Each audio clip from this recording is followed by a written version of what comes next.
This is Things Police See, First-Hand Accounts, with your host, Steve Gould.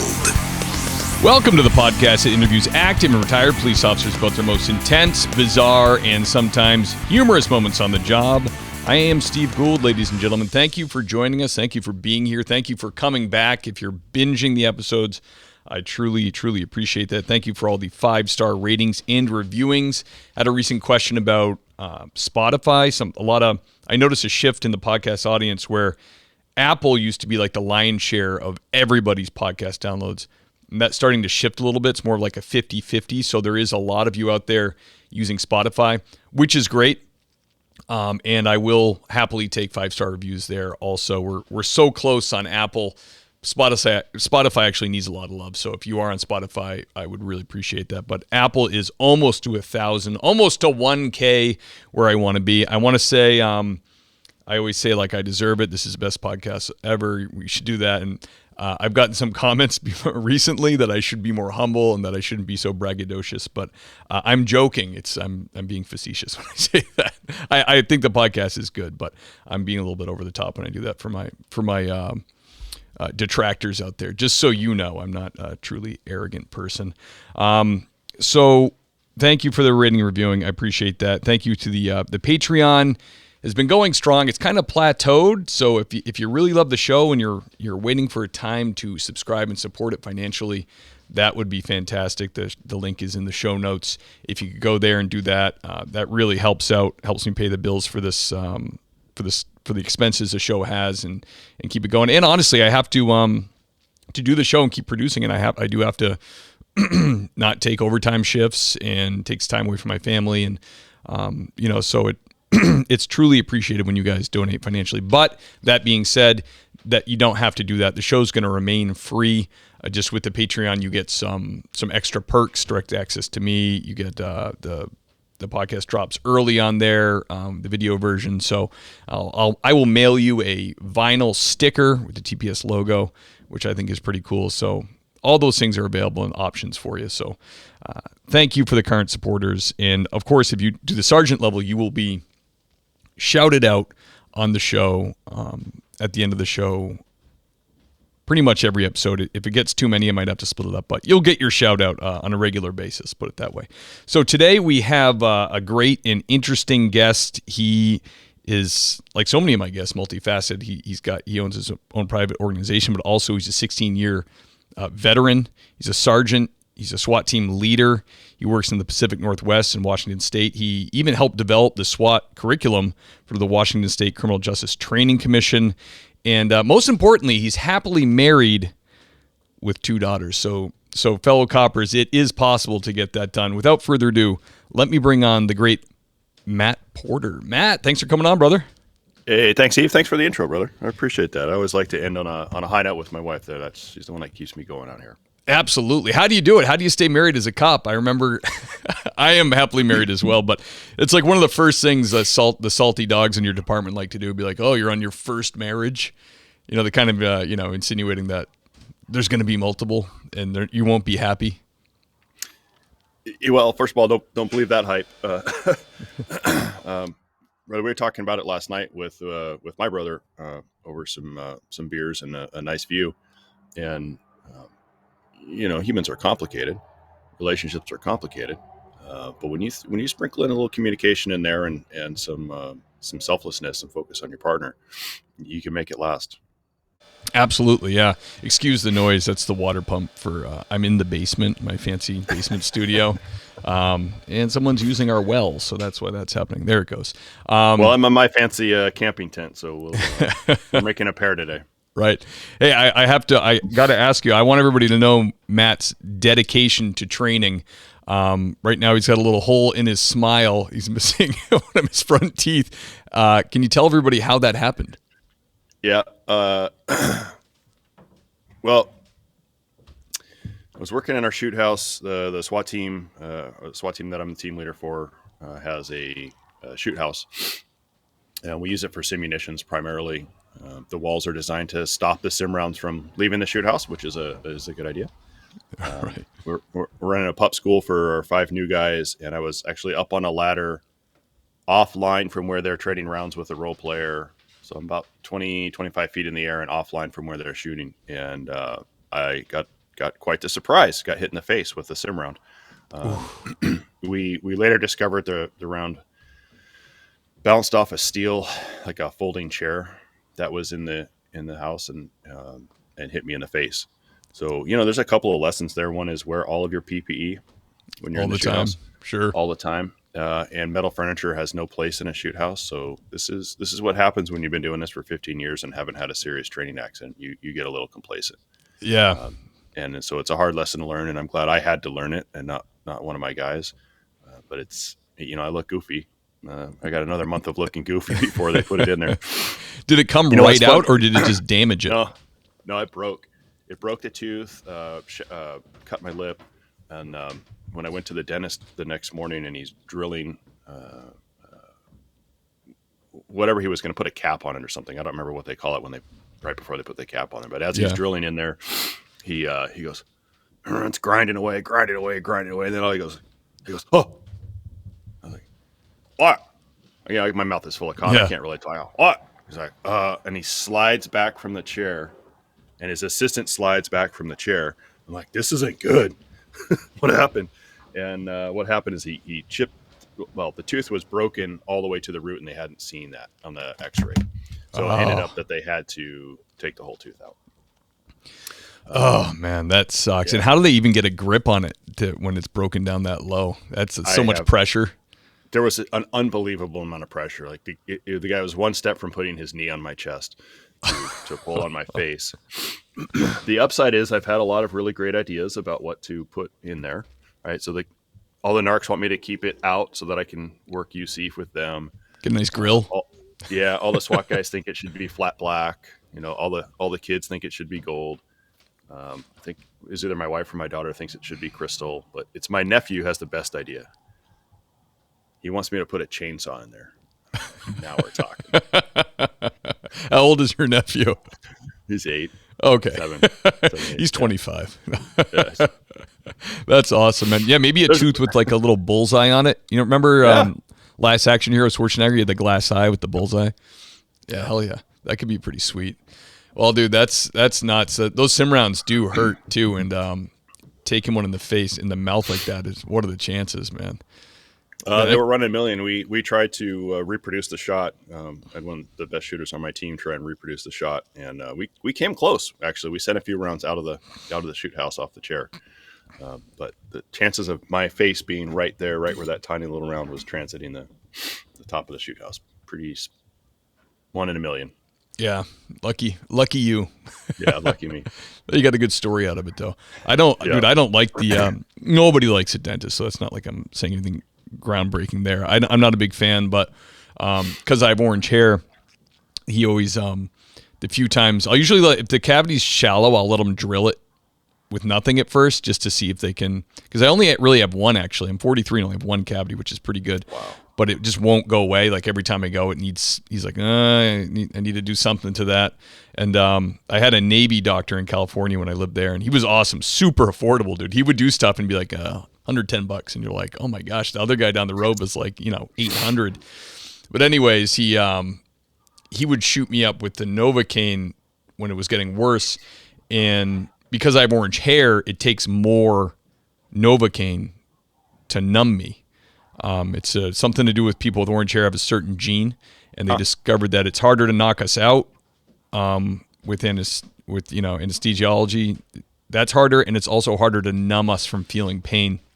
So he would overdo it, and it was so bad that my whole face would be numb, and then it would feel like I couldn't breathe right, because you can't even sense your own breathing. So I was like, now I'm like almost like mid panic attack while he's drilling. I'm like, just keep breathing. Don't be a little bitch. Just keep breathing. That's what I keep doing. I just do my breathing exercises when he's pulling a tooth out of my face. Yeah. Terrible. Yeah. Do you do for stress and stuff like that? Do you do like box breathing, like the 4 in, 4 out, 4 hold, all that? That works really good. Yeah, I do some versions of that with like in that set of circuits. So one of the classes, I'm sure we'll talk about it at some point, but one of the classes that I teach, we talk about several different breathing methodologies. But in the dentist chair, here's what I picture.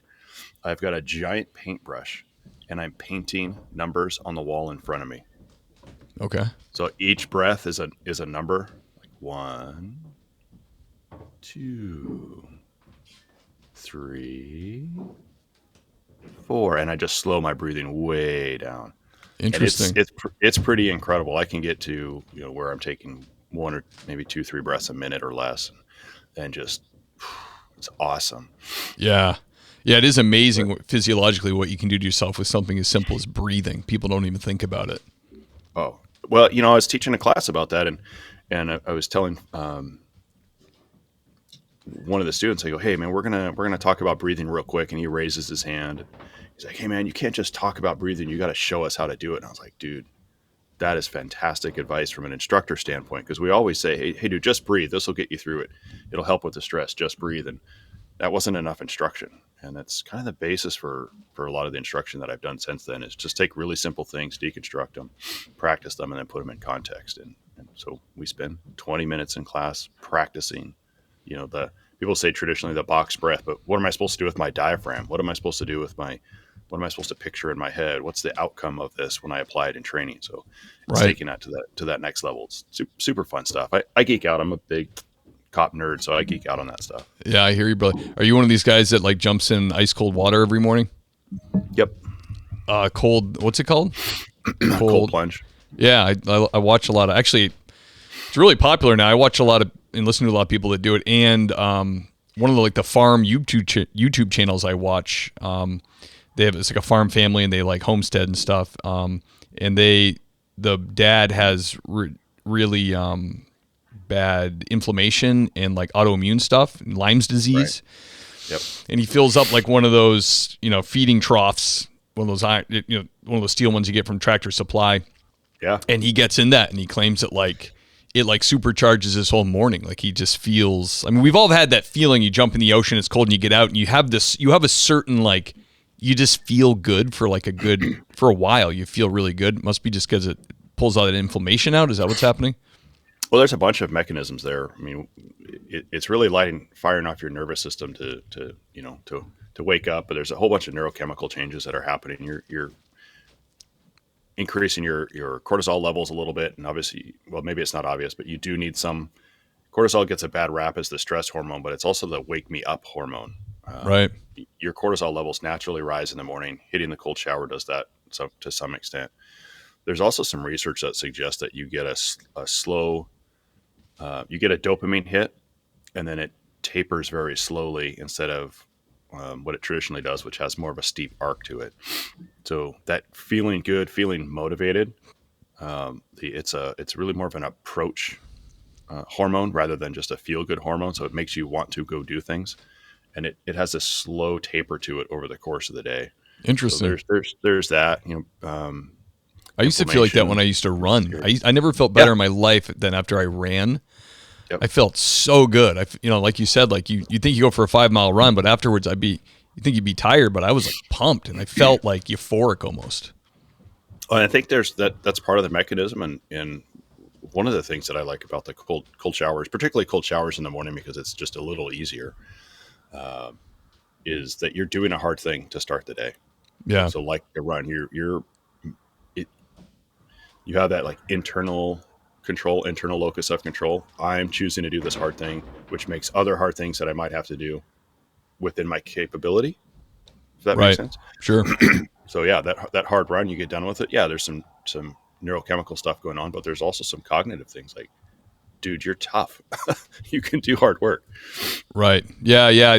I'm not David Goggins or nothing, but he's barking up. You're barking up the right tree with that. Right. Yeah. Yeah. I see like Tony Robbins. I heard him talk about it once, and he's like an early adopter of things that can kind of biohack your body. And, but it's a lot of work for like someone like me to do a cold plunge. He owns a house and he like bought it because there's like a cold spring that exists, some like magical cold spring that he gets up every morning and like goes out to this beautiful, he's a billionaire, or multimillionaire. So, but yeah, that's my excuse. When I get the cold spring in the mansion, I'm going to start that, the cold plunging. You're not just going to put a galvanized tub out front, huh? No, I actually thought about it. I have aches and pains now. I'm 43 and it's like, I feel like I'm prematurely. I've always been stiff. Like even in police academy, I almost couldn't pass the touch your toes thing. So my joints have always been. I've never like handcuffing. In academy you handcuff each other 1,000 times. Right. My shoulders barely. I'm not one of those big guys either, but my shoulders barely can handle being handcuffed. So now that I'm 43, I think that's all catching up with me. I've never been a stretcher. Even when I work out, I just do it. I don't do any of the stuff you're supposed to. But now when I wake up in the morning, my entire back, my upper back, if I sleep the wrong way, my neck, I'm sore every single day. I think, I got to do something. We got to talk after this, Matt. You got to straighten me out. Yeah, I'll straighten you out. I'll send you my my yoga channel. Yeah, I do 10 minutes of yoga pretty much every morning. It's either yoga or meditation, but almost always yoga. And bro, what a difference. Interesting. Yeah. So Matt, can you take us back to a young patrolman or officer, Porter? Your first hot call that you can remember that really got your blood going. Oh, for sure.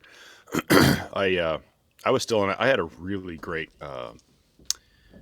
first phase FTO. His name was Keith. He was awesome. I owe a lot of the jump start to my career to this guy, and he got me into the shit right away. The first caper that really got me going was just initially it was just a kid trying to buy beer at a store, didn't have any ID or nothing, and like the UPS driver called it in. Just passing by, and when we showed up, it's a typical. There's the guy, fits a description. Hey man, I need to talk to you real quick, and I did not have the instincts yet to recognize that he was looking for an out. My FTO did, and he says, "Hey, Porter, watch that guy." I was like, "Okay, I don't know what that means, but I'll watch that guy." He was interacting with the other guy who was going to buy him the beer at the store or whatever. The guy that was trying to buy him the beer at the store thought he was the one that was in trouble. So he starts talking and completely distracts me. He gets me in the back of his car, looking in his trunk. He's like selling t-shirts out of the back of his trunk. I lose track of the dude that I was supposed to be watching. And my FTO comes running out of the store, screams at me. He goes, "What are you doing?" Use some foul language, which I won't use on your podcast. I'll try and refrain. I go, "What?" And as I look up over the trunk, I see Keith take off running. Oh, they talked about this in the academy. I better start running. And I'm pretty fast, right? I was captain of the track team in high school. I'm pretty quick. So I caught up to Keith really fast. But as I hit my top speed, we came down out of the parking lot we were in and across the county line that separates the city I work in from the neighboring city. Very busy street. And the change in elevation knocked all of my gear all over the street. Complete freaking yard sale, right? So we've got magazines over here, baton over there, cuffs all over the place. And I'll never forget Keith stopping in the middle of the street, looking at me with this absolutely contemptuous disgust. He's like, "Oh my God," hanging his head. What is this freaking soup sandwich we had? As I'm trying to pick up my stuff and I'm trying to decide, do I leave my bullets in the street or do I run after with Keith? And it's like, right. I better pick up the bullets. I don't want to get in trouble for losing the bullets in the street. Right. Not really knowing it doesn't really make that big a difference unless you get in a gunfight. And obviously you're going to want all those. But anyway, Keith helps me collect my stuff and we go back chasing this dude down the road. And he's by now he's got he's probably a block ahead of us, makes a turn into a residential driveway. We catch up, make that same turn, and he's ghosted. We cannot friggin' find this guy. Keith is just pissed. He's screaming at me for being such a ding dong. Ultimately, we prior to him running, we did get enough information from him to run him. He had a felony warrant. That's why he was running from us. So we get a canine out there. That dog handler was. He was on the team back then, and ultimately was one of my early mentors on the team. Probably one of the toughest dudes I know. He puts his dog out, and I get my first foot pursuit. I get my first canine track. This is all like in the second week of being a cop, and I'm afraid of big dogs with giant teeth. So This is it's pretty sporty for me. Track, and find the guy. pull him out from underneath a Honda Accord, dark colored Honda Accord. Wow, he got under an Accord. Wow, he got under an Accord. We're he talking was a desperate. full-size man. Yeah, he was super desperate. But one of the things that and there's a bunch of things in hindsight, and that there's more to this story. But one of the things that occurs to me is I was standing at that Accord where he could probably reach out and touch my feet if he wanted to. Oh, creepy. Never occurred to me to look under the car or nothing. So we tracked right back to where Keith and I had stopped and screamed at each other. Anyway, pulled the guy out. He wouldn't come out on his own. So my buddy Jason sent his dog under there, and the dog pulled him out.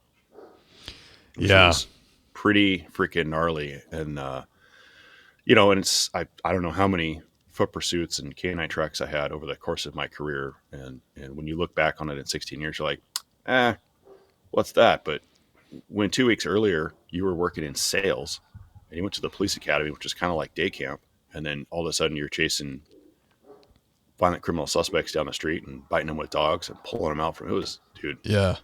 it was awesome. And this same dude, this I'll keep going. I mean, we're here to tell stories. I'm going to keep telling the story. Hell yeah. We get my man to the hospital, and he gets incarceritis, and combined with, I think, what is incarceritis? Oh, that means you're so sick you can't go to jail. Oh, that's great. I can't believe I've never heard that. That's great. Really? Yeah, incarceritis. I'm so sick I can't go to jail. And he says he goes, diabetes. My blood sugar. Yeah, and then acts like he's passed out. So they're doing their workup on him, and the nurse is trying to wake him up. She's like, "Hey man, I got to get a urine sample from you before we cut you loose. I got to get a urine sample." And he's playing dead. They put the ammonia capsule under his nose, and all he does is those are harsh. turn his nose from one side, and they chase it to that side, and then he turns it the other side, and they're like, "Dude, you couldn't do this if you were unconscious. Just give us the urine sample so we can take you out of these handcuffs and we can book you into jail." Nope, he doesn't want to play ball. So the nurse, still one of my heroes. I don't know if this is also maybe one of the more traumatic events of my career. She grabs dude's junk and sticks a cath in him right there in front of me. I'm like, oh my gosh. That woke him up. Yeah, I bet. Yep. He's like, I'll do it. I'll do whatever you want. She's like, too late, honey. Oh, oh, that's a little uncomfortable. Yeah, it was terrible to watch. So anyway, that was the first time I really got my heart going, and that clearly it had some peaks and valleys there. And I didn't know, I had no coping strategies back then either, but it was just, I was freaking out. Yeah. Chasing a dude, losing him, standing over the top of him, not knowing it. Canine track, canine bite. I remember the fat coming out of his arm. Yeah, that's weird, isn't it? From the bite wound. Yeah, I'd never seen anything like that, obviously. Yep. I'd never taken somebody to the hospital in custody. I'd never seen somebody's get cathed right there, and like it's a weird feeling, isn't it? Walking it, like going into a hospital with a prisoner, but being in like the triage area of the ER with like nurses and doctors walking around. It's a very odd feeling. Yeah, it gets normal. I'm married to a nurse, and so that part got fairly normal. I felt like I had at least knew the lingo a little bit, and could relate. And from hearing stories about my wife being at work and how similar nurses and cops are. Yes, there's a camaraderie there for sure. Yeah, it's a real thing. So, yeah, I never felt bad going into the hospital. Because I was like, oh, these are kind of my people too. Sometimes they didn't like us being in there. There were some nurses that thought the cops were jerks, and we were certainly jerks sometimes, but for the most part, they're like us, but they get double the hourly rate that we get. Dude, for real. I have a family. My grandmother and 3 aunts were all nurses, and one of my aunts is still doing it, and she's been doing it for a long time, almost 30 years now.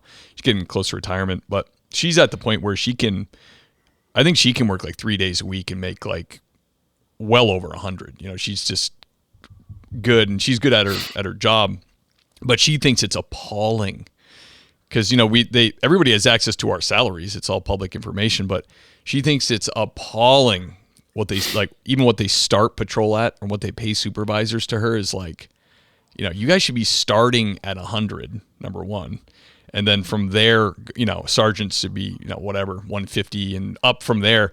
So she just doesn't get it. So it's just one of the police job gets away with it because, like fire, you can make money. You just have to. It's blood money. You really have to work for it.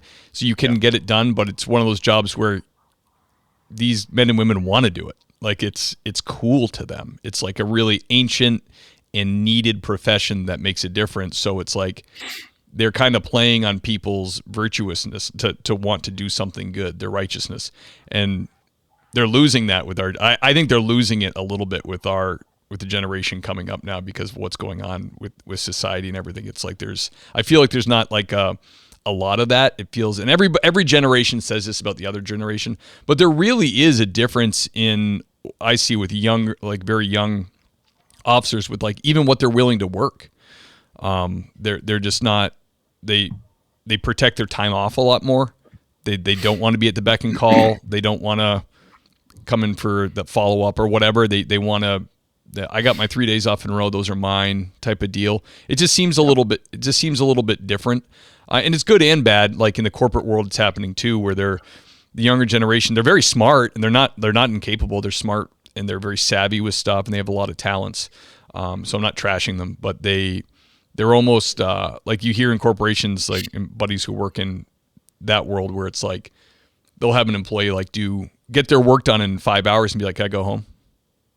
And they're like, "Well, find something else to do."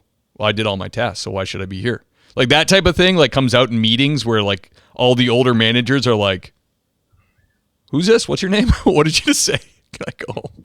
Like that type of stuff. But that's kind of I'm kind of trailing off. But yeah, dude, my wife got bit by a husky when she was a vet tech, and I went to the hospital with her, and they were using that suction machine to clean her wound. So gross. And dude, it made me sick. Like they were doing it, and I must have been like pale because I'm watching as they suck. I'm watching the fat in the water kind of just like dance, and then goes in and out. And I was just like, I think it's because she's my wife. I think that's why it like was really like getting to me. I was like, man, this is gross. This is so gross. And I was like, I felt sweaty and like, oh, it was horrible, dude. Horrible. Yeah, I don't know if I could do that. I in the moment maybe, my kiddo bonked her face on the spout for the tub, and blood everywhere, and I was able to deal with that for a second or two. But it's tough to see somebody you love hurt, with a serious injury. Absolutely. My son just we had a cattle panel. I'd used a cut cattle panel leaning up in the backyard. My wife was out there tending to our little barn, and he's 3. He managed to pull it over onto himself, and it came down right below his eye. Thank goodness. Like the bird edge went down his face, caught his mouth, ripped the side of his mouth open, like Joker smile, like not that far, but it's my kid, so I was like, whoa! Yeah. I wasn't even there. My wife was sending me the pictures, and I was like, oh, God bless her. She dealt with that. You know what I mean? I think it's like you said, when it's your own kid, you have no choice. You just boom, you go into that mode, and luckily it all ended up fine. But man, it was traumatic. The other thing I wanted to touch on was I was so amazed when I was a newer cop at the ease in which a K9 handler will let the dog bite somebody. I thought because of, like in academy, they're like, here's the force continuum, here's your perceived circumstances, like this is when you can go to this tool if you got to lower and go up, and it's like, it's a lot to take in, and especially when you're in the moment, it's like a lot of gray stuff, and you got to be real careful. Like you can hit somebody with your baton, you got to have that like assaultive, behavior, all that stuff. Right. But then you go on a track of the canine guy, and the guy's just hiding exactly like that, and he just starts biting the guy's leg, and I mean biting the shit out of it. And you're like, so in the canine guy, they're so chill about it. Be like, do you need me to do a report up? No, don't worry about it. I'll write it up. It's like, let me write it up because I'm going to write it up the right way. Hey, for real. Do you still use that force continuum? Is that still a methodology that's used where you're working? Yeah. Okay. Yep. We retired that many years ago. Almost knocked my computer over. We retired that many years ago, and do some consulting for a company, and we got into a debate about the value of that.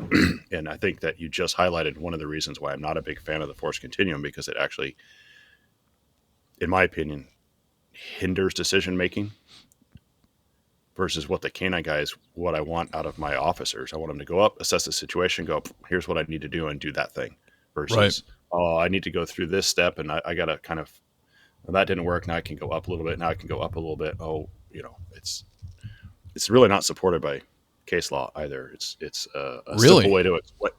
Yeah, I mean, there's no case law that necessarily supports it. Your Wow. ground factors, are there? It's all reasonableness, right? I mean, basically. Yeah, you don't see that in gram factors. Granby Right. Connor doesn't say try this first and then that. It just says use a reasonable amount of force to affect the lawful purpose intended. Right. Yeah. Works to that effect. Yeah, and then it gets weird too with this is going to change for Mass because we're just going post now, but some departments have like taser, like the drive stun. Some have it, for only assaultive, and some people have it the rung below, and deployment. Like it's all by department different. So it's like it's ripe for like being decided by case law. You know what I mean? It's like, well, which one do you think, type of thing. And out here on the West Coast, the Ninth Circuit decided that for us. It's an intermediate force option. So you have to have either the essentially violent resistance or probable cause to believe that you're going to have that. So you got to be somebody that's fighting or about to fight. That's what we have, yeah. And then the Attorney General for the state, and I don't want to go down this rabbit hole. This is a whole nother hour. But the AG for the state did that same thing. They differentiated probe mode and drive stun mode and made the drive stun mode more invasive than the probe. And I thought, well, that's interesting. Because it can physically damage you, like your skin, right? Yeah, but when you look at the effects on a person, yeah, I mean, a probe sticking in you is going to be damaging as well. Right. And the neuromuscular incapacitation from a good probe hit is going to cause, you can imagine the downstream consequences of somebody falling over on their face. Right. Locked up. Yeah, they're locked up. They hit their face, right? The downstream consequences of a good probe hit are dramatically, in my opinion, higher threat to the person, increased damage to the person as they fall versus the drive stun. But the perception of the drive stun is that the drive stun is punitive. So they just made it higher force level to reduce the likelihood that cops will use it with this is just classic, here we go, with this classic misunderstanding of how police work is done and how policy should be written. I mean, the AG's, I'm not going to go on the AG's policy just in case the Attorney General listens to this. I like cooperative. I like the drive stun. When we first got tasers, it was like a cooperative control. It was like, hey, you won't put his hands behind his back? Bam, hit him with the drive stun between the shoulder blades. Like that makes sense to me with the drive stun. Other than that, it's like you said, it doesn't lock him up. It doesn't take him out of the fight. So you're probably never going to use the drive stun with those standards. It's like, I mean, I guess to someone's face, if it's like, if it's a lethal force situation, that's all you got. Then there you are. Yeah. But I don't know that. Maybe it's tangled. Yeah, they just don't like it. But that's why they make the big bucks, Matt, and we're just the dummies running around the road dealing with it. Yep. Can I mute for just a second? I'll get that hammering to stop that you can probably hear. Sure. Okay.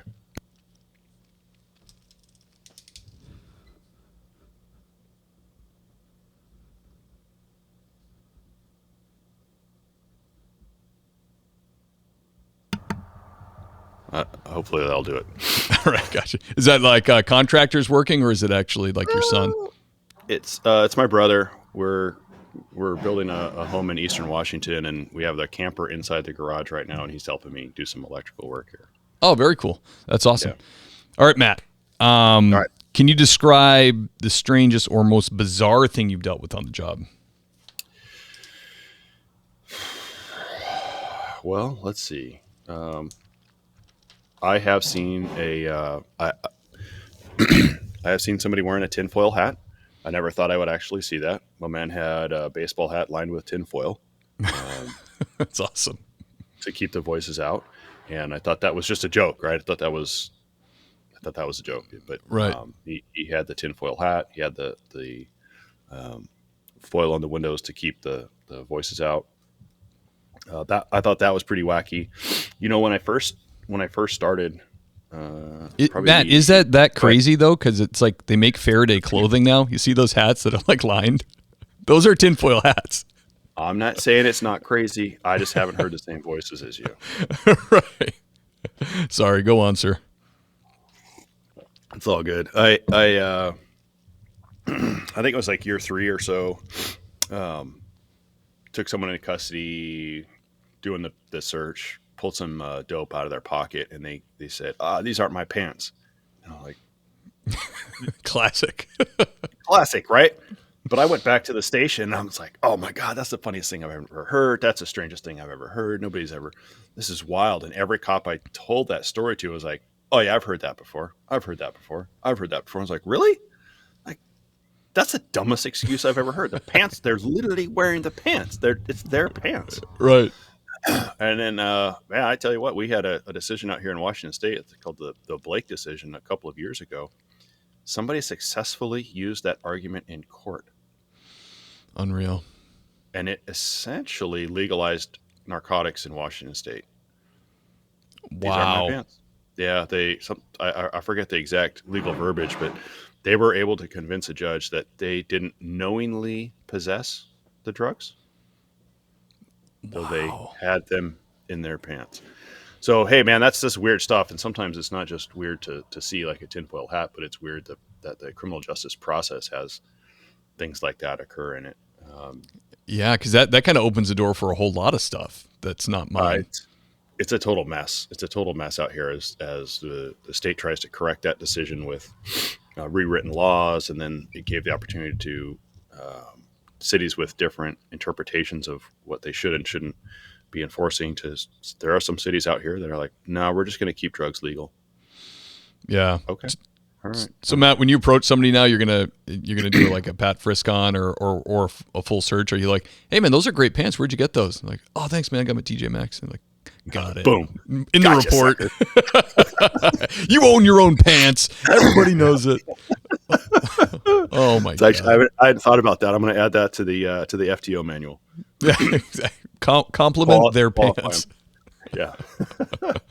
Damn, man, you guys sound a lot like Mass, California, Washington. They're all a little bit they're all a lot of bit litigious and a lot of bit wacky with some of their decisions where you're just like, it handcuffs the police, and it's like, okay, like they've done stuff with that like that with us before about they did it with driving years back where suspended or revoked, and they knowingly have to know that they're suspended, even if they have a history of like being suspended all of these times, and they all know, they're all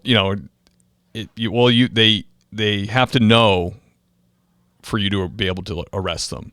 So now we have a thing called certified copies where you request a certified copy from dispatch, and that gets mailed to your department stating, they were officially notified or whatever. It was officially documented that they were suspended. It's like, what a process. I mean, so now it's the same idea. You have to, you can use these little questions, but it's ridiculous. It makes cops not want to do it. Like, well, I don't, forget it then. It's like when in Mass, when they made all the weed laws super weak before they legalized it, we all pretty much just threw our hands up. We're like, weed is legal. We're just not, it became like a joke. We're not really enforcing it anymore because. Well, you could see it coming. And I one of the things that bugs me the most in most places is the DUI laws.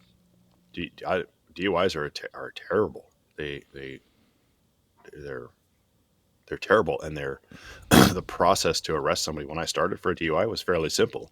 You see some driving, you have a quick conversation, maybe do some fields, run through their breath test. You could bang out a couple DUIs at night, and you're legitimately getting dangerous people off the street, right? And entering them into the criminal justice process. And now, some of my best officers can maybe do one DUI a night because of having to do blood draws and write warrants, and the process is now two or three times longer. And hey man, I'm all for adhering to the process. I'm down. I just wish there were a way to expedite that process somewhat. It just I take people to jail for significantly more serious crimes without having to write a friggin' search warrant. Like, there they are. There's the elements of the crime. You're going to jail for said crime. Dude, OUIs are the same here. It's like I have 2 jury trials coming up, and neither of them did the BT machine, so they're not going to be guilty. I mean, it's just not going to happen because they're going to make me look like, they're going to throw the field sobriety out. They're going to have all these other reasons why this could have happened. It's like, but like you said, you're getting the dangerous person off the road. That's our job. But it's a little bit unsatisfying when, if you don't, and in Mass too, if they crash and go to the hospital, like they have to consent. We can't take blood at all without a warrant. Or we used to be able to give a preservation notice to the hospital saying, take the blood and let me get a warrant type of deal. Well, they don't want us doing that anymore either. So, but if the hospital does take the blood because the injuries are serious enough, the DA's office can then subpoena or get a warrant for the blood. But now they're saying that we can get, it's wicked confusing now. So it's like the training I just had, the legal update on it was like left you scratching your head at the end. Like, I'm not sure what I can do now with this blood. It's like, it's really bizarre. And the doctors they're all very liberal here. So it's like, even if the guy does consent, I've had doctors say he's too intoxicated to consent to a blood draw. Well, that's the point. That's the point. When you get your license, it's not a right, it's a privilege. You agree by getting your license to give blood, and if you don't give blood or breath, then your license is gone for 180 days. That's how it works here.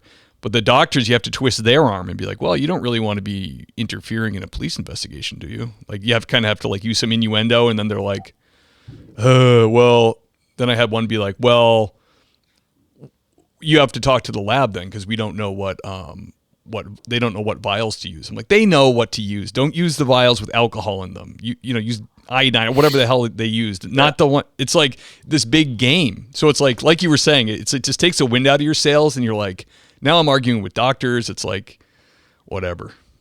Yeah, and for the most part, the docs we want to be on the same team with these guys, and it is frustrating. Just to be clear, we do need a warrant to suck somebody's blood out here too. It's like in Arizona, they can just strap you to the gurney. Yeah. I don't know. I tell you what I'm grateful for. I'm grateful for the young officers that are still out there that are like, I don't care what it takes. I'm snatching these dudes up and I'm taking them to jail. If I got to spend the night writing warrants, and sergeants that are supportive of that, cool. You got your dues. Let's get that warrant written. We'll cover the road, but we are going to get DUIs off the road. I'm down with that. Right. Hell yeah. Absolutely. Matt, can you tell us about your most intense or terrifying moment on the job so far? Yeah. So I've been involved in a couple of OISs. The second one was super weird because it was just like training. It was a SWAT call. Dude pointed a gun at me outside of, he was inside of a house, pointed it out. I couldn't see him. And so when rounds, I was on the ground working around the Bearcat, and my partner, Dana, was up on the rails of the Bearcat, and he could see in through the blinds. He just had the angle that I didn't have from being about 2 or 3 feet higher up in the air, and sent rounds downrange to defend me, which I always appreciate. And what was crazy about that, and I'll backtrack from the least scary. It's funny to be involved in a shooting like that where people are shooting at other folks to defend you because you had a gun essentially stuck in your face, but I never knew it because I just couldn't see through the blinds at the angle that I had. Wow. So anyway, rounds go out right next to me. I'm standing right there when Dan defends me, and we end up gassing the dude out, and he comes out, and we took him into custody, and it was like a training scenario. And I never thought I'd get to the place in my career where an officer involved shooting with a full total gas out on our apartment was like, normal day. But here's the difference between that one and the first one I was involved in. It was hearing protection. What a huge difference that Ear Pro made. It's not just that. It's a lot of things, right? So those were separated by 5 years, a lot of training. I was there with all the team guys. The first one was a patrol call after a pursuit. I was stuck between a shotgun and a rifle. When those guys went off, that jacked me up pretty good. But also wasn't that scary. Scariest thing I ever did was pull two people out of a burning car. After a really long pursuit, chased them across the county. They ended up right in my mind. I had made the decision, I'm going to call the pursuit at this next intersection.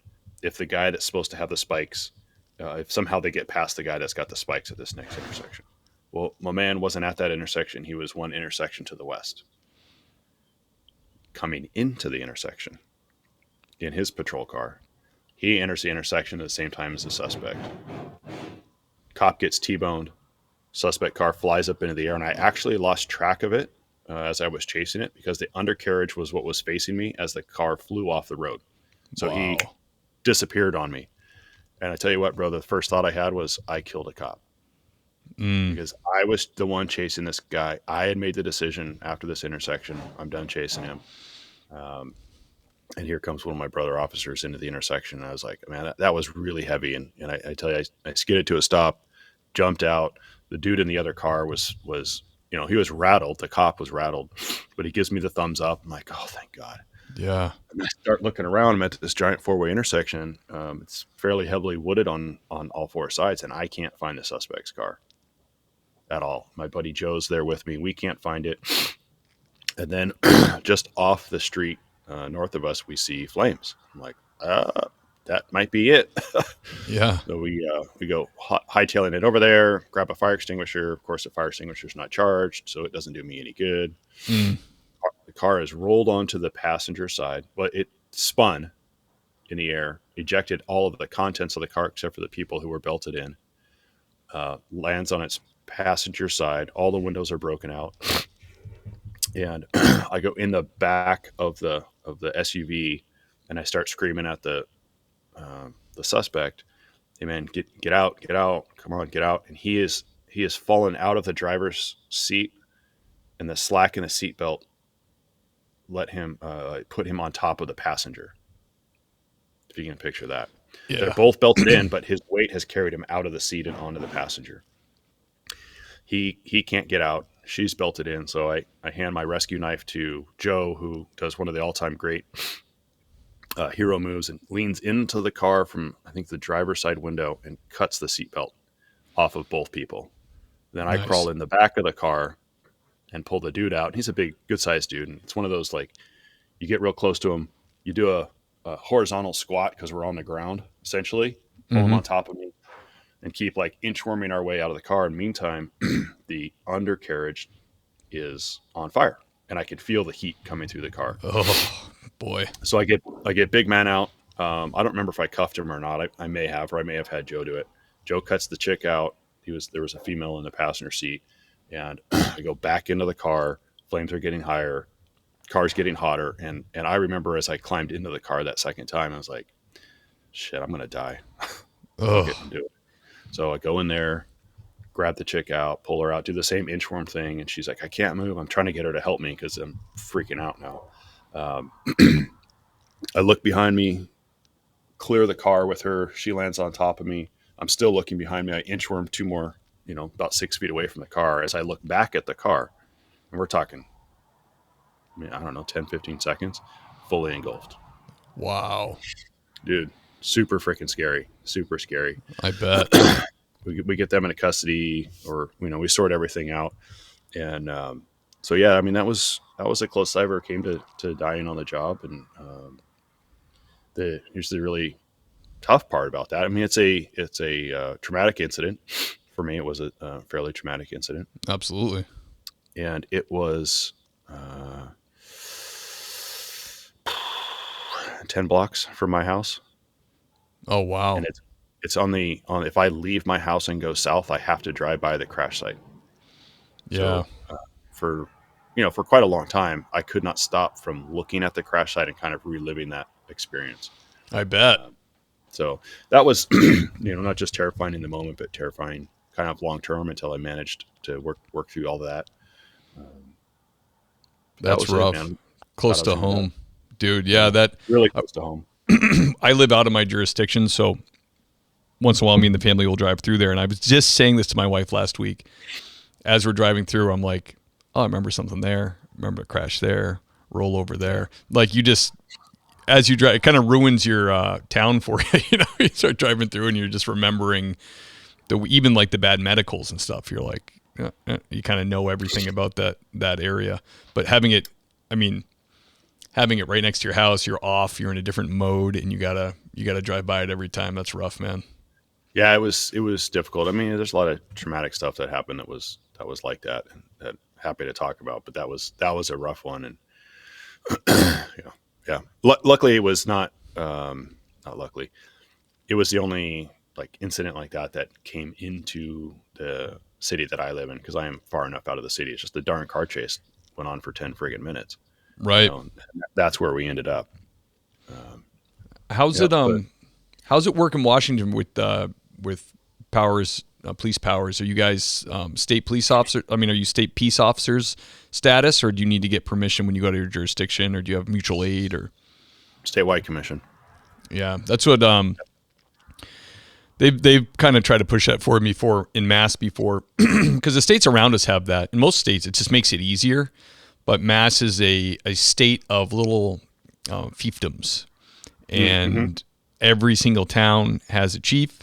There is no sheriff, broad patrol, anything like that. They just do jails, and then there's the state police. So the state police job is to cover, well, they have a lot of jobs, but one of their big jobs in Western Mass, where I am, is to cover the towns that don't have the manpower to cover 24 hours, or that maybe just have a part-time admin chief that does license to carries and some other stuff.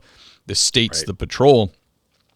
So I think they have a real, in their eyes, I think they have a real vested interest in us not getting statewide powers. They don't want that. Their union is not for it. They want, it kind of like helps justify their existence. It doesn't make sense to me. And also the other people who aren't big fans of it are a lot of chiefs, because their argument is, well, you know, I don't want surveillance teams coming into my city or town without telling me, which wouldn't happen. Like, no, everybody communicates now pretty much. Like the feds are the only ones you might have an issue with, but that's something you do. That's like what you're supposed to do with other agencies or have them involved, you know?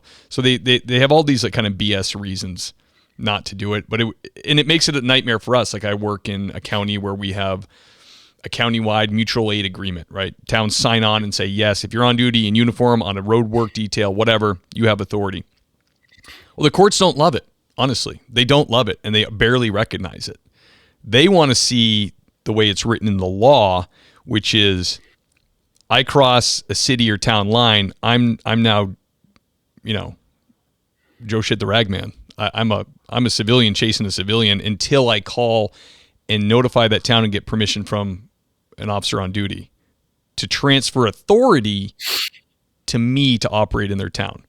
Which, if you can imagine all the things that go on in a chase, is like, I'll also call their sergeant and ask them if I can do this, because I'm already doing it, type of thing.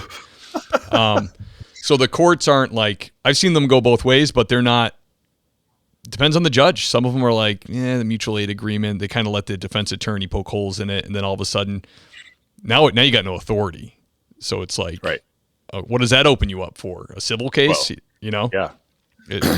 It sounds like your setup is better than ours. I think the West in general kind of gives that to all their officers. It seems like the West Coast and Southwest. As far as I know, they do. I love being a cop on the West Coast. I mean, the pay is great. I can deal with the political BS. You know, hiring standards are awesome. Things like having statewide commissions, like you're talking about, there's always going to be administrative baloney in this job. But I tell you what, good pay and things like a statewide commission and good benefits and good statewide associations doesn't hurt. Yeah. Dude, there's just something about the West in general. Maybe it's because I'm an East Coaster. I love the Northeast, but we lived out there for 4 years, and I just love the West Coast, man. I love the geography, like the topography. I love the climate. I love like everything about it. I love being able to see long distances. like mountains and deserts, and I don't know. There's something about the coast that's really cool. So congratulations to you for living there, Matt. Well, thank you so much. You did it. I won the residency lottery with where my parents decided to set up shop. All right, brother. Can you tell us a positive situation you encountered on the job? Heartwarming, dare I say. Yeah. So I was thinking about this a little bit, and it's it's tough to be like, I mean, I've been to interacting with little kids is always pretty heartwarming for me because they're just so innocent and positive, and they still love the policeman's, right? So that's always kind of cool stuff. But I think the most, and I'm going to change your question ever so slightly and go from heartwarming to inspirational, if I could. Sure. And when I started teaching for the state, they allowed me to build a class that is now kind of a required class for a lot of officers in the state. So I get to travel a lot, and this became really, really important work for me. And the feedback that I get from some of the students who are going home, not to work, but are going home and are finding inspiration in their own home. They're finding love that maybe was missing. They're finding tremendous conversations. They're also going from being inspired to now inspiring other people. And then I come back and I hear about that, and I hear about it a lot. And I am, to me, that's what warms my heart is to hear folks coming back from taking something I said, if I'm lucky, one thing I said, right. I'm not here to change the world, but for one person, maybe their whole world. And that's the result I continue to get. And I got to tell you, the opportunity to live through what I've lived through and now take some lessons learned and pass that on to frankly anybody that'll listen and do the work with me. It's just awesome.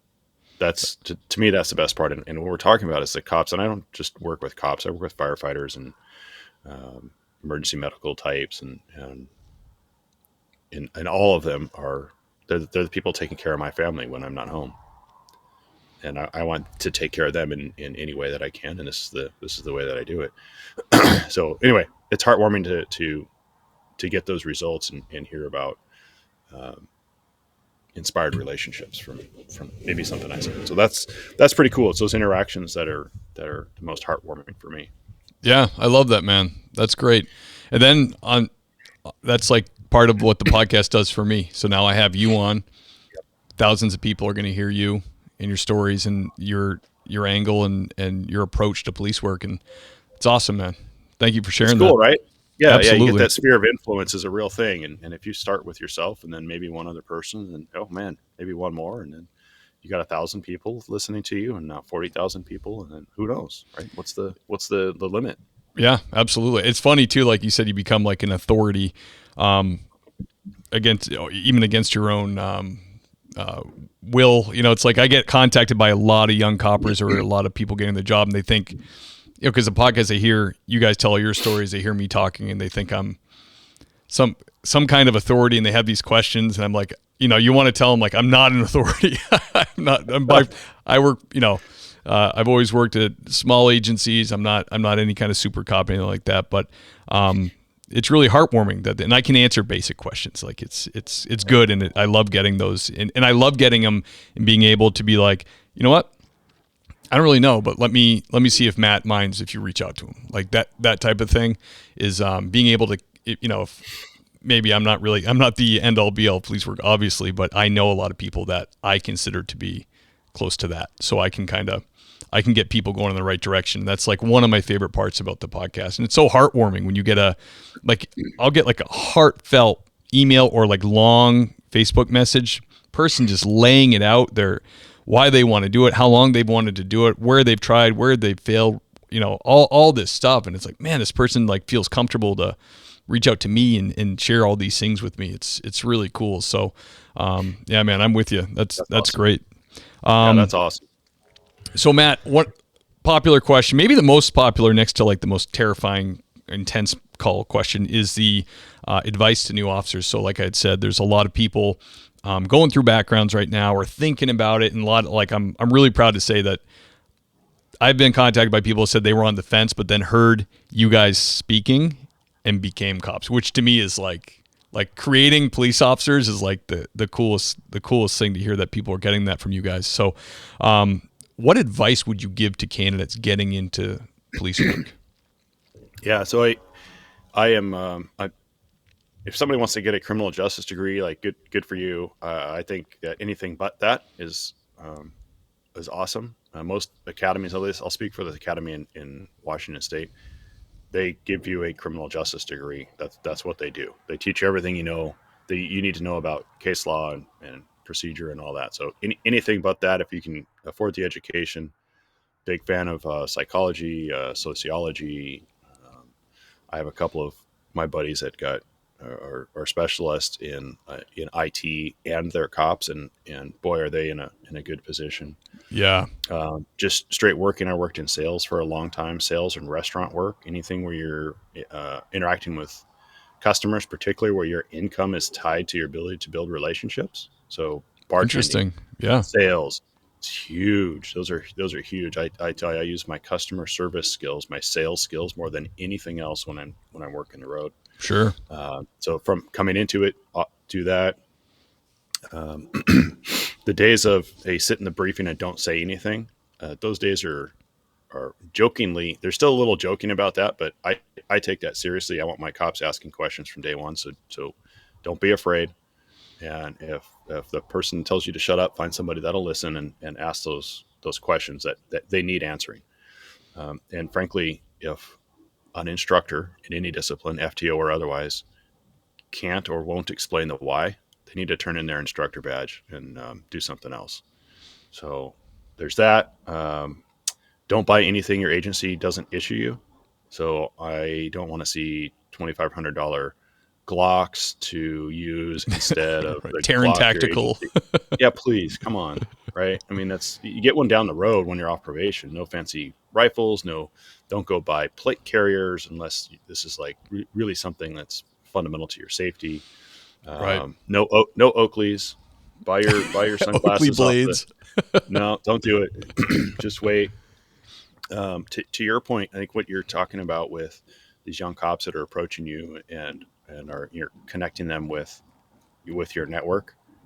I think as soon as a young cop can, they need to find a mentor, a cop that's going to teach them kind of like a gray beard or a blue hair, somebody that's going to teach them the right way to do things based on their long experience, and then allow that young officer to demonstrate their ability and then connect that young officer with the network. I think that's having a mentor is awesome.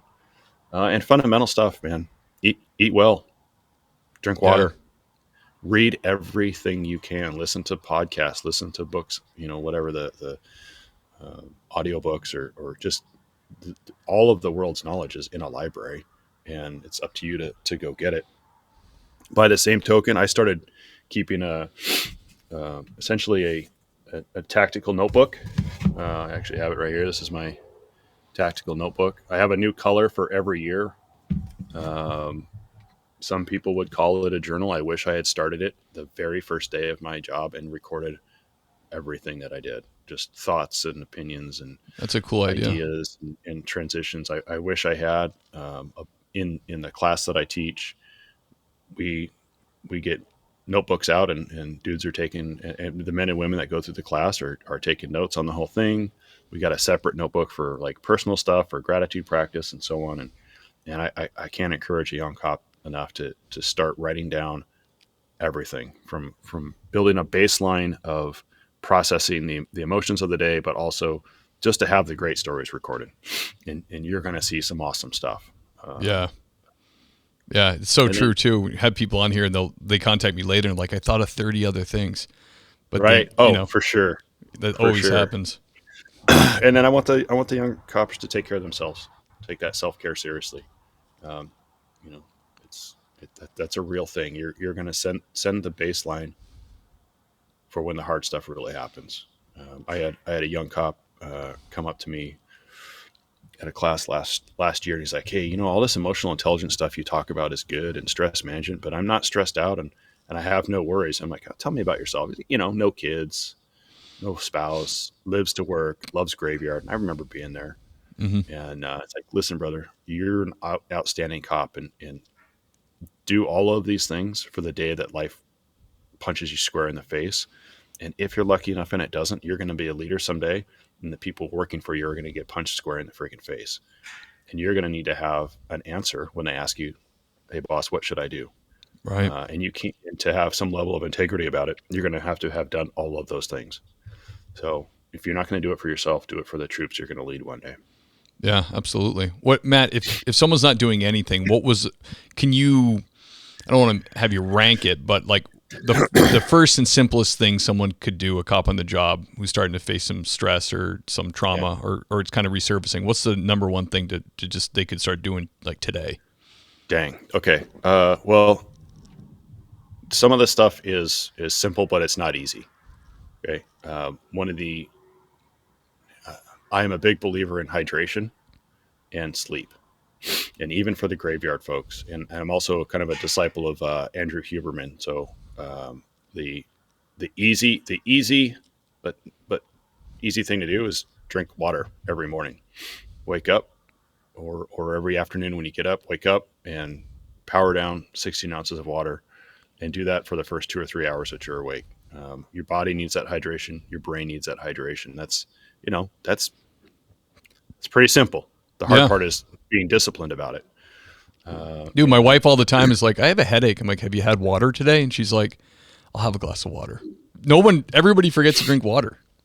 They do. And getting your circadian rhythm under control is really, really important. So I would stack a habit of bright light in your eyes, 10 minutes a day. Not so bright that it's hurting your eyes or injuring them, right? Like direct sunlight right after that water. So if you've got to go outside and get a walk or do some jumping jacks in the sun, or in the Northwest, it's freaking dark till 9 o'clock. So I actually use a light panel. Like a red light? No, it's not a red light panel. I forget what the specific, I knew you were going to ask me that. It's designed to simulate sunlight. Okay. It's clearly not as intense as the sun itself, but I set that up and it blasts me in the face when I'm doing my 10 minutes of yoga. So I'm stacking my habits. Water, I do yoga and get the bright light, or I do meditation and have the bright light just hitting me right in the face to kick off my circadian rhythm, so that around 18 hours later, my body is naturally wanting to fall asleep. So get that sleep under control. Yeah, that's a tough thing. I could go on. I know you could, yeah. And that will actually be a nice transition to talking about your side gig, or side passion, I should say. Yeah, I'm blessed with, like, I'm one of those people that just lies down and falls asleep. Like, I can just fall asleep. My dad's the same way. I think I just got it from him. But I've worked with officers before that get put on overnights, and I'm not even joking, literally drives them like almost insane. They start having anxiety. They start having physiological responses to calls that never used to bother them. Now they're having like these anxious moments, and it all because of midnights and not being able to regulate when they sleep. So when I was on midnights, I got the blackout shades and another layer of shades, and I made sure, because I'd read sleeping in darkness is important. So I would have, my room was blacked out as much as it could be during the day, like a cave. And it really helped me I did overnights for 5 years, and it really helped me to feel like not so screwed up. It's huge. I mean, we could do an entire, there are entire 2-3 hour podcasts on good sleep hygiene and getting your circadian rhythm under control, but I think that's a power move. And I will say the last power move for any copper out there is, and this is take seriously the advice, have relationships outside of work. Yeah. I hear that a lot. Really, really, really important. Yep. Relationships in general. Okay. If you're going to have a tight crew that you work with, awesome. Be tight with those folks, but don't discount the importance of relationships in your life. Absolutely. All right, brother. Here we are on your website. Tell us a little bit about the One IC training group. Yeah, so this is something I started this year. I've been teaching for the state for about 3 or 4 years now. One IC comes from a phrase that we used that we still use on the team and in the counterterrorism. So the one IC is the one in charge of the team. One IC is always supported by a two IC. So this is not to say that you're going to do all of this stuff by yourself, but you are the one in charge. So if you look at those 4 classes right there, if you want to pause right there, those are classes that are specifically designed for cops and firefighters. So my emotional intelligence class is a 2 or a 4 hour class. I've got private clients that are fire departments and some police departments around the state of Washington, and looking to expand beyond that.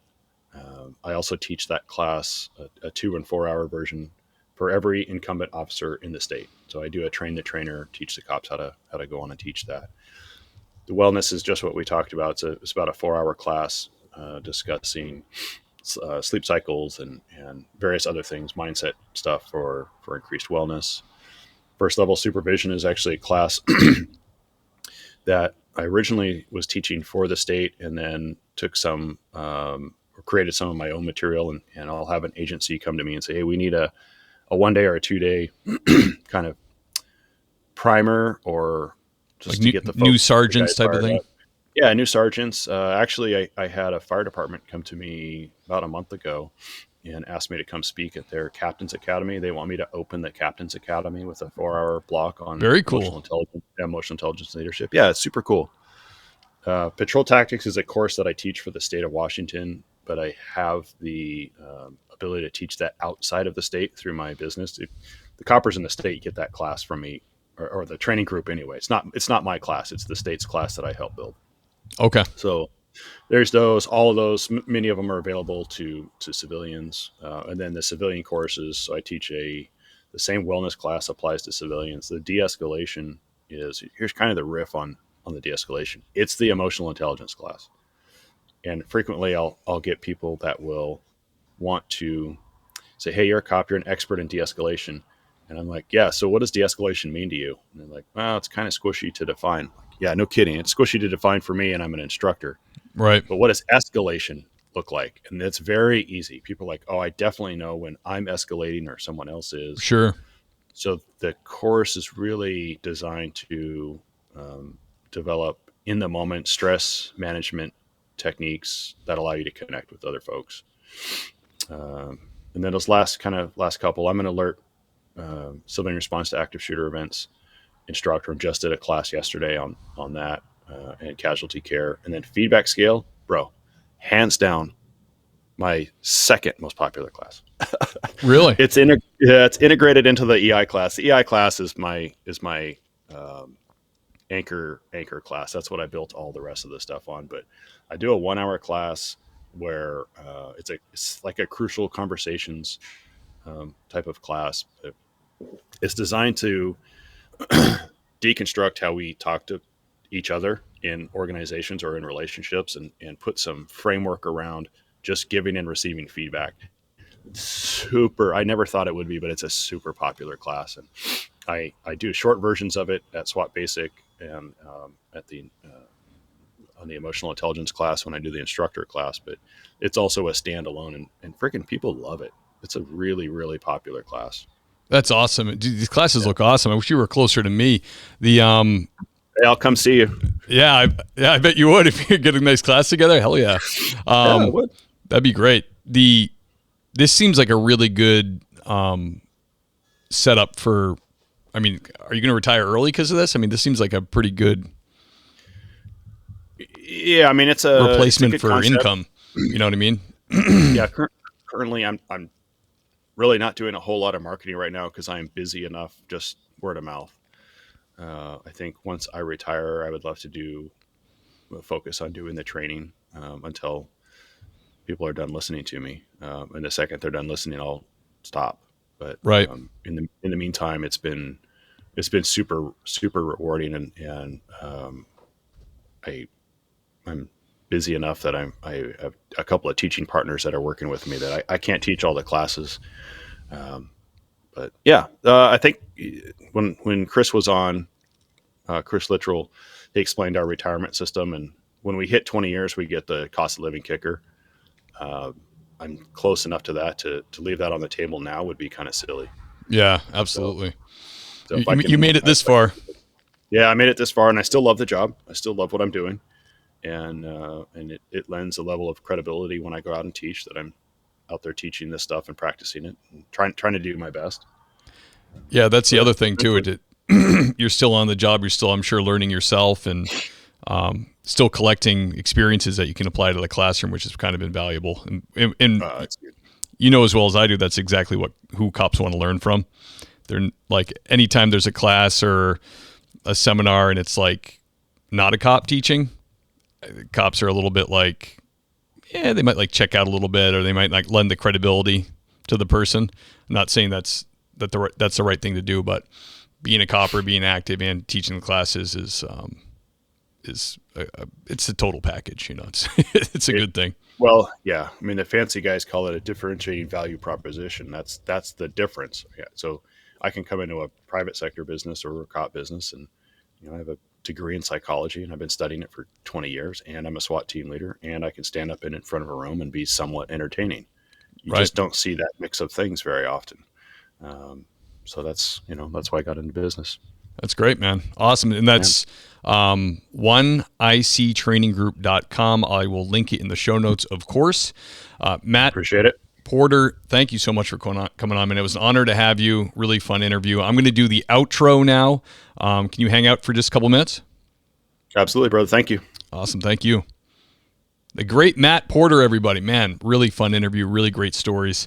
Once again, I feel like he's one of those guys he's got a lot of experiences. So we might, if he's willing, we maybe see a number 2 from him down the road. Maybe we can rope him into it. Guys, thank you for listening. Thank you for downloading. Thank you for the rating and reviewing. I appreciate all that. I truly do. I love the messages I get from you guys. Recently, on the urging of Facebook, I started, if you go to the Facebook page, then you can go to the Facebook group, and there's like a group chat there that it's some option that popped up, and I activated it. So there's kind of a conversation going on in there from people who are fans of TPS. So if you want to join that, that would also be awesome. And of course, the Patreon, ladies and gentlemen. And what I have right now for you is the Patreon Sergeant shout-outs. Who I'm talking about is Sarah Pomeroy, Andy Biggs, Greg Gabboy, Adam Mihal, Chris June, the great Gary Steiner, Jake Pinito, John Shoemaker, Lauren Stimpson, the handsome Lane Campbell, Seth Wright, William James Long, that's Deputy William James Long to you, ladies and gentlemen, James Rose, the great Tony Fahey, Ben Peters, Braden Walker, Jason Lau, the great Mike Wynn, Sasha McNabb, Scott Minkler, the great Tammy Walsh, ladies and gentlemen, Sean Clifford, Corey Payne, Nathan Gowan, Brandon Hooker, Dennis Caraschio, Motor Cop Chronicles podcast, that's the Iceman, ladies and gentlemen, George Tessier, Nick New, Scott Young, Tom Connell, Wayne Miller, Dylan Pyrozic, I'm getting screwed up here. Dan Carlson from Burley Boards, Derek Warden, Doug and Kelly Newman, love you guys. Joe DeVries, starting over, Dave Ellman, Ilian Rogers, the great Elliot Sykes, Holly Vanover, Richard Tolles, careful out there trucking, my brother, Andrew Horton, Brittany Sims, and Christian. Guys, thank you. A million thanks to you. You keep the lights on. You keep the boat afloat. And like I said, the Patreon, it's got a healthy following, but it's kind of plateaued, and I like money. So if you love the show, I'd love to have you on board there. In the show notes, we'll have a link to that, guys. So thank you for joining us for this episode, and I will see you next time.